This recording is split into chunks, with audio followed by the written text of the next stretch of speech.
আসসালামু আলাইকুম দর্শক, ওয়েলকাম টু শেরেন্স কিচেন।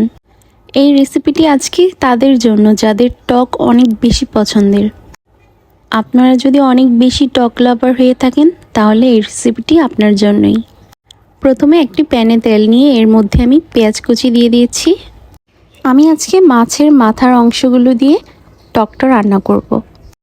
তো পেঁয়াজগুলো একটু হালকা নেড়ে ছেড়ে এর মধ্যে আমি দিয়ে দিচ্ছি 1 চা চামচ আদা রসুন পেস্ট।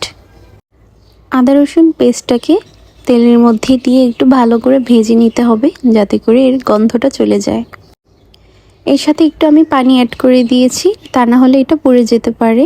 এখন আমি একে একে সব গুঁড়ো মশলাগুলো দিয়ে দিচ্ছি। এখানে আমি দিব 1/2 চা চামচ হলুদের গুঁড়া এবং 1/2 চা চামচ মরিচের গুঁড়া। এগুলো দিয়ে একসাথে মিক্স করে নিতে হবে। মশলাটাকে একটু ভালো করে কষাতে হবে। এখন এই পর্যায়ে আমি অ্যাড করে দিব আর একটুখানি পানি, তা না হলে মশলাগুলো পুড়ে যেতে পারে। দেখতেই পাচ্ছেন আমি ভালো করে মিক্স করে এখন একটু ভালো করে কষিয়ে নিব।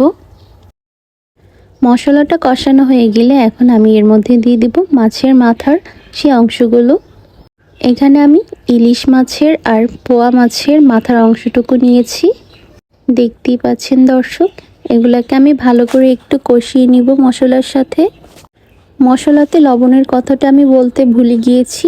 মশলাটা কষানোর সময় আপনারাও সেখানে পরিমাণ মতো লবণ অ্যাড করে নেবেন। তো মাছের কাটনাগুলো আমি ভালো করে একটু ভেজে নিচ্ছি, কষিয়ে নিচ্ছি। দেখতেই পাচ্ছেন দর্শক, কষানোটা একেবারেই শেষ। এখন আমি এই পর্যায়ে অ্যাড করে দিব ছোট ছোট করে আমি গোল গোল করে আলু কেটে নিয়েছি এবং টমেটো কেটে নিয়েছিলাম। টমেটো এখানে আমি একটা নিয়েছি এবং আলু 2টো নিয়েছি। এভাবে কেটে আমি একসাথে এগুলোকে মিক্স করে একটু নাড়াচাড়া করে নিব। টকের মধ্যে যদি আপনারা এইভাবে আলু আর টমেটোটা অ্যাড করেন তাহলে এটা খেতে অনেক বেশি ভালো লাগবে। যদি আপনারা আলুটা অ্যাড করতে না চান তাহলে স্কিপ করতে পারেন, কিন্তু আলু অ্যাড করার ফলে এটা অনেক বেশি মজার হয়।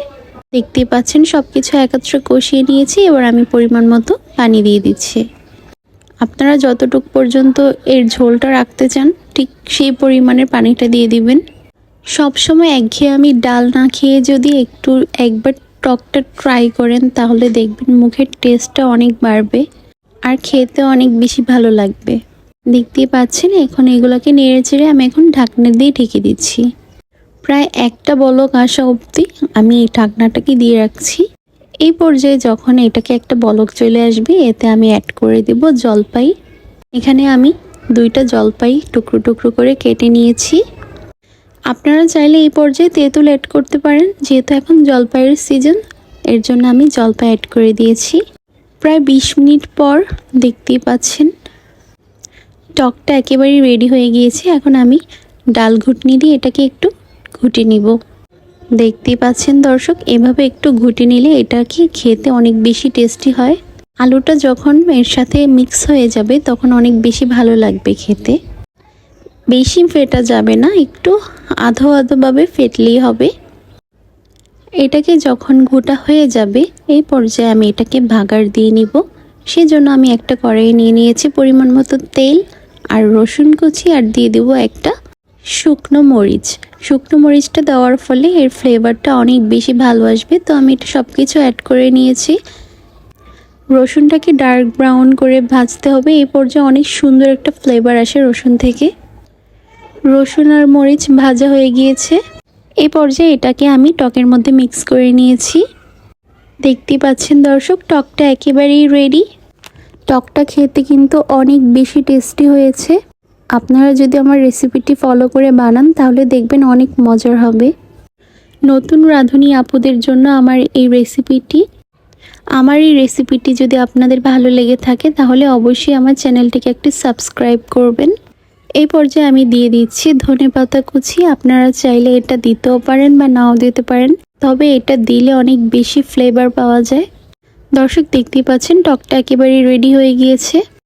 এই টকটা গরম কিংবা ঠান্ডা ভাতের সাথে অনেক বেশি মজা লাগে। আপনারা বাসায় এভাবে একবার ট্রাই করে দেখবেন, আশা করি আপনাদের অনেক বেশি ভালো লাগবে।